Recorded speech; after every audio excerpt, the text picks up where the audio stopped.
5 में हम आज आप लोग को पढ़ाएंगे एक समान रूप से आवेशित गोली कोश के कारण वैद्युत क्षेत्र का तीव्रता। ठीक ना। अनुप्रयोग नंबर 5 है। अनुप्रयोग नंबर 5 और अनुप्रयोग नंबर 6 लगभग समान है। तो यह इसमें दिया है एक समान रूप से आवेशित गोलीय कोश। ठीक है, एक गोली कोश है। गोली कोश कहें तो एक गोली है ऐसे। ठीक है, यह गोलीय कोश है। यह एक समान क्या है, आवेशित है। तो देखिए गोली कोश है तो इसके बाहरी तल पे आवेश होंगे। यह बात ध्यान से देखिएगा, इसके केवल बाहरी पृष्ठ पे आवेश होंगे। गोली कोश है ना, जैसे आप चूड़ी ले लीजिए या कोई रिंग ले लीजिए, ऐसे गोला है। ठीक है, तो उसके बाहरी पृष्ठ पे ही आवेश है और इसका जब गोला है तो इसका सेंटर होगा और सेंटर से इसके पृष्ठ तक की दूरी को हम क्या कहते हैं, इसका रेडियस कहते हैं। बात समझ में आया? यहाँ तक क्लियर होना चाहिए आप लोग का। यह एक गोली कोश है जो एक समान रूप से क्या है, आवेशित है। आपको बताएं जितना भी चालक हो अचालक हो, जब वो आवेशित हो जाता है तो गॉस के प्रमेय में, ध्यान से आप सुनेंगे इस बात को, गॉस के प्रमेय में उसके चारों तरफ एक पृष्ठ का कल्पना करते हैं या पृष्ठ बना लेते हैं और इसी पृष्ठ को हम क्या कहते हैं, गॉसियन पृष्ठ, क्योंकि यह गॉस के प्रमेय का अनुप्रयोग है। तो इसके चारों ओर एक पृष्ठ का कल्पना करेंगे। देखेंगे ध्यान से, एक पृष्ठ की कल्पना हम कर लेते हैं ऐसे। इसके चारों ओर एक गोलाकार और पृष्ठ बन गया। ठीक है, अब यह जो गोलाकार पृष्ठ बना है इसका रेडियस मान लेते हैं स्मॉल आर।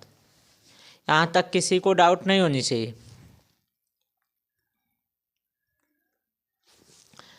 और इसके अंदर भी एक पृष्ठ का कल्पना कर लेते हैं। अब इसके अंदर भी एक पृष्ठ का कल्पना कर लिए, ध्यान से देखेंगे। इसके अंदर भी एक पृष्ठ का कल्पना कर लिए। जो बाहर का पृष्ठ है इस पे कहीं एक पॉइंट मान लेंगे, इस पॉइंट का नाम रख लेंगे P और P बिंदु का कुछ न कुछ अल्प क्षेत्र होगा। ठीक है, और इसी बिंदु P पर वैद्युत क्षेत्र की तीव्रता निकालनी है। उसी तरह हम इसके अंदर जो गोली पृष्ठ माने हैं, इसका भी जो गोली पृष्ठ माने इसके अंदर एक पॉइंट, गोली पृष्ठ के सरफेस पे एक पॉइंट P डैश मान लेते हैं। देखिए हमारे पढ़ाने में बस शांति से आप लोग समझेंगे, समझ में आ जाएगा, 100% है। ठीक है,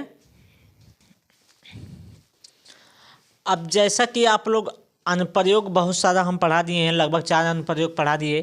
तो जो बिंदु P है इस पूरे गॉसियन, इसका नाम लिख देते हैं गॉसियन पृष्ठ, और यह क्या है, यह है आवेशित हेडिंग में नाम है गोलीय कोश। क्या है, गोलीय कोश है। अब इसमें कन्फ्यूजन नहीं होना चाहिए। यह क्या है, आवेशित गोलीय कोश है। यह क्या है, दोनों गॉसियन पृष्ठ हैं, एक गॉसियन पृष्ठ है एक यह है। अब जो बाहरी गॉसियन पृष्ठ है, यह पृष्ठ बहुत बड़ा है, इसके अपेक्षा है P पॉइंट का जो क्षेत्र है वो बहुत कम है। तो आप जानते हैं क्षेत्रफल सदिश और वैद्युत क्षेत्र दोनों का दिशा यहाँ पे समान होगा, यानी E का दिशा, और क्षेत्रफल सदिश यानी DA का दिशा दोनों का समान है। तब अब इसको अपने भाषा में, अपने लैंग्वेज में बना के लिखाया जाता है, क्लास में बता दिया जाता है या इसको लिखवा दिया जाता है। लिखवाया जाएगा, माना एक गोली चालक है, बात समझिएगा, जिस पर एक समान रूप से कौन सा आवेश, धन आवेश फैले हुए हैं। अब इसके बाहरी पृष्ठ पे यानी गोले के केंद्र से स्मॉल आर दूरी पर एक बिंदु P मानते हैं और यह P बिंदु एक गॉसियन गोली पृष्ठ का एक सतह है, एक पॉइंट है या। ठीक है, अब इस P पॉइंट पे हमको वैद्युत क्षेत्र का तीव्रता निकालना है। तो लिखेंगे, ध्यान से देखेंगे, बिंदु P लिखेंगे, बिंदु P से निकलने वाला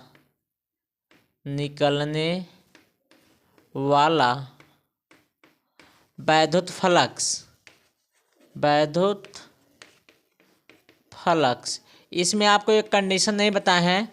देखिए, अभी हम बाहरी बिंदु पर निकाल रहे हैं, उसके बाद आंतरिक पे बताएंगे। तो इसमें पहला लिख लेंगे बाह्य बिंदु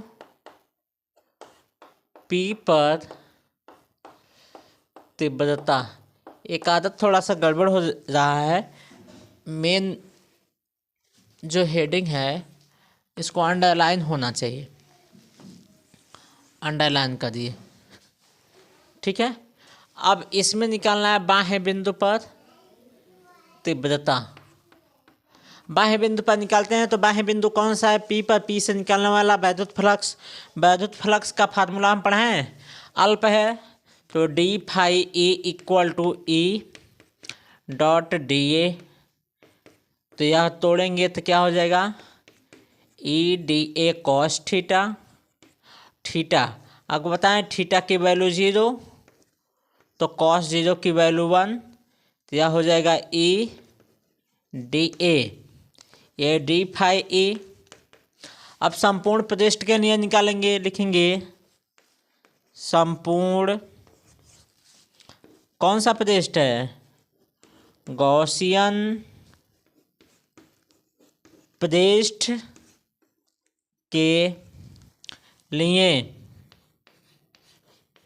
संपूर्ण गॉसियन पृष्ठ के लिए निकालेंगे तो integration of d phi E equal to E constant है, इंटीग्रेशन ऑफ dA, तो यह हो जाएगा phi E equal to EA।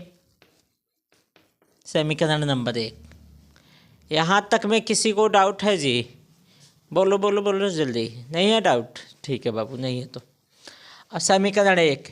यह बताइए, यह जो गोली कोश है या गोले के बाहरी पृष्ठ का एक भाग के जैसे दिखाई दे रहा है, ये भी गोला ही दिखाई दे रहा है, दिखाई दे रहा है ना। अब बताइए गोले का क्षेत्रफल क्या होता है? बताएंगे? यहाँ नीचे आपको थोड़ा सा बता देते हैं।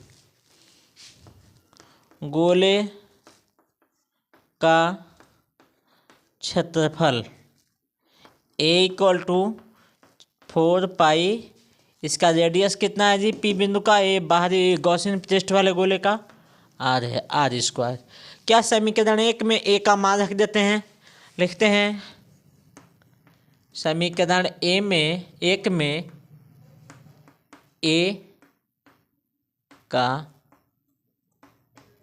मान रखने पर, ठीक है, समीकरण 1 में A का मान रखने पर, या समीकरण 1 है इसमें किसका मान रखने? A का मान रख दें। तो जब A का मान रखते हैं तो ध्यान से देखेंगे क्या होगा? Phi E equal to E। A की वैल्यू कितनी है? 4 pi R square, 4 pi R square. समीकरण नंबर 2 बना लेते हैं। अब लिखेंगे गॉस के प्रमेय से। गॉस के प्रमेय से, गॉस के प्रमेय क्या होता है? Phi E equal to Q बटा एप्सिलॉन नॉट। समीकरण बताइए 2 का मान 3 में रखने पर, समीकरण, अब इसका मान इसमें रख दें, समीकरण 2 का मान समीकरण 3 में रखने पर, समीकरण 2 का मान किस में रखने? 3 में। 2 का मान क्या है? फाई की जगह पे ही 4 पाई एप्सिलॉन नॉट R स्क्वायर लिखेंगे, तो 4 पाई एप्सिलॉन नॉट R स्क्वायर, और इसके इधर क्या है? E इक्वल टू में क्या है? Q बटा एप्सिलॉन नॉट। यहाँ से E की वैल्यू निकालेंगे, E इक्वल टू, यह सब मल्टीपल में जाएगा तो भाग में होगा 1 बटा 4 पाई एप्सिलॉन नॉट, इसके साथ यहाँ 4 पाई R स्क्वायर होगा, ठीक है। इसको इधर भाग में भेजेंगे, Q बटा R स्क्वायर। या वैद्युत क्षेत्र का तीव्रता निकल गया, न्यूटन प्रति कूलम। ठीक है, अब गोले के पृष्ठ पे निकालेंगे, लिखेंगे गोलीय कोश के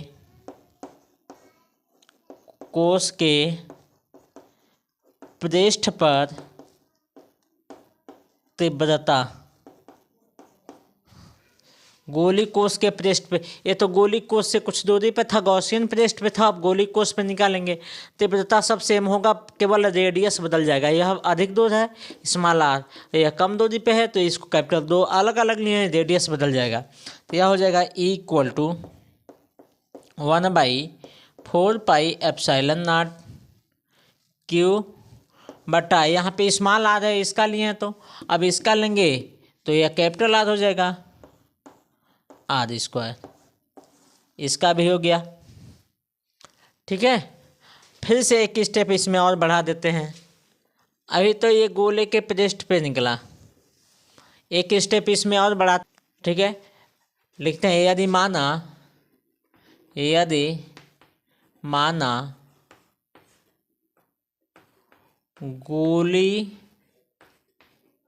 गोलीय कोश का पृष्ठ घनत्व, तो गोली कोश का पृष्ठ सिग्मा इक्वल टू क्या होता है, क्यू बटा ए होता है। और गोल इसका घनत्व, गोली कोश का, ये गोली कोश है, इसका घनत्व ए, तो इसका क्षेत्रफल क्या हो जाएगा, अब जानते हैं ए इक्वल टू पढ़ा है 4 पाई आर स्क्वायर। ये कैपिटल आर है तो इसका घनत्व हो जाएगा, यानी क्यू इक्वल टू हो जाएगा सिग्मा, इसका गुणा इसमें कर दीजिए, ए हो गया। तो क्यू इक्वल टू ए का वैल्यू क्या है 4 पाई आर स्क्वायर, ए क्यू की वैल्यू हो गई। अब इस फार्मूले में समीकरण 4 में क्यू का मान रखने पर, ठीक है, लिखेंगे समीकरण 4 में क्यू का मान रखने पर, मान रखते हैं, देखिए क्या आता है, equal to 1/4 pi epsilon naught, q का मान सिग्मा 4 पाई आर स्क्वायर बटा आर स्क्वायर। ठीक है, अब ध्यान से देखेंगे, इसको कट करेंगे, 4 पाई से 4 पाई आर स्क्वायर से r square equal to sigma बटा एप्सिलॉन नॉट, एक फार्मूला और मिल गया, two sigma upon epsilon naught, इसका भी मात्रक न्यूटन प्रति कूलम होगा। अब देखिए गोले के भीतरी बिंदु, यहाँ लिखेंगे P डैश पर कोई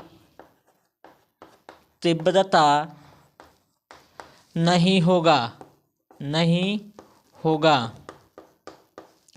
क्योंकि आवेश का गोले के अंदर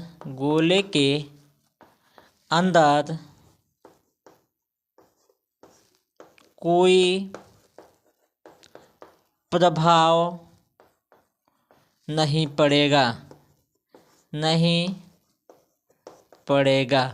अर्थात लिख देते हैं इक्वल टू 0। यहाँ पे समझिए P डैश पर कोई तीव्रता नहीं होगा, P डैश पे क्या होगा, कोई तीव्रता नहीं होगा। क्यों? क्योंकि यह जो आवेश है बाहर है, अंदर की ओर इसका कोई प्रभाव नहीं होगा, क्योंकि आवेश का गोले के अंदर कोई प्रभाव नहीं पड़ेगा। मतलब आवेश बाहर है, अंदर उसके कोई प्रभाव नहीं पड़ेंगे। जब अंदर प्रभाव ही नहीं पड़ेगा तो अंदर तीव्रता ही नहीं होगा।